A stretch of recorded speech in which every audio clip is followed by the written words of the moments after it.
বোনের বাড়ি যাই।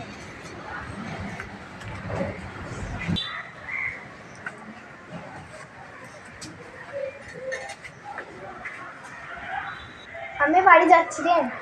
রান্নার বাড়ি যাবি তো? খানিকক্ষণ আগে এলি, কিছু খাস না?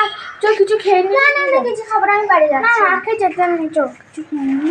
কি ব্যাপারে, তুই বাড়ি যাও বললি না? হ্যাঁ হ্যাঁ, ও মা, তুই বলে বাড়ি চল না। দেখো বাবা, সে আমি টেনে টেনে নিয়ে চলে এলো, কি করবো?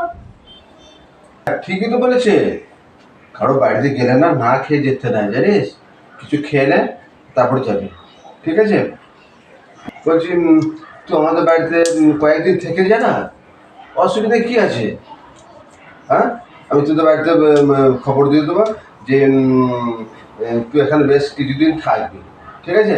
দেখবি খুব ভালো লাগবে, তোর কোনো অসুবিধা হবে না। হ্যাঁ, তোরা দুই বান্ধবীতে থাকবি, মজা হবে, ঠিক নয়? কোনো অসুবিধা হবে না, ঠিক আছে?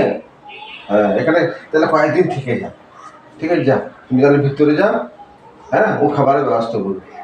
কাকু বলছো তুমি বেশ কয়েকদিন থেকে যেতে? ঠিকই আছে, তাহলে বেশ কয়েকদিন থেকেই যাই। ঠিক আছে, তুমি ভিতরে যাও। তুমিও ভালো বেশি দিন থাকতে বললে আমার অসুবিধা হবে না। তুমি জানো একটা লোককে কতদিন বাড়িতে রাখলে কত খরচা হবে ওর পিছনে? থাকতে কেন বললে বলো? আরে বাবা, তোর ওটা বুঝতে পারছি না, মেয়েটাকে কেন রাখলাম বলতো বেশ কিছুদিন? তোর সুবিধার জন্য। আমার আবার কি শুনি? হ্যাঁ, কাজের মেয়েটা বেশ কিছুদিন আসবে না, ছুটি নিয়েছে, তাতে কাজগুলো সামলাতে পারবি? সেই কারণে বললাম তো বান্ধবীকে বেশ কিছুদিন রেখে দেবো আমাদের বাড়িতে, কাজগুলো দিয়ে করাতে পারবি। বাবা, বাবা তোমার কিন্তু চরম বুদ্ধি আছে।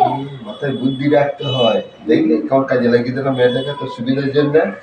হ্যাঁ, ও বাবা গো, তোমাদের ঘরে থাকবো না গো, তোমরা আমাকে কাজে লাগাবে গো। এই যাস না, না তোমাদের ঘরে থাকবো না আমরা। শোন শোন শোন, তোমার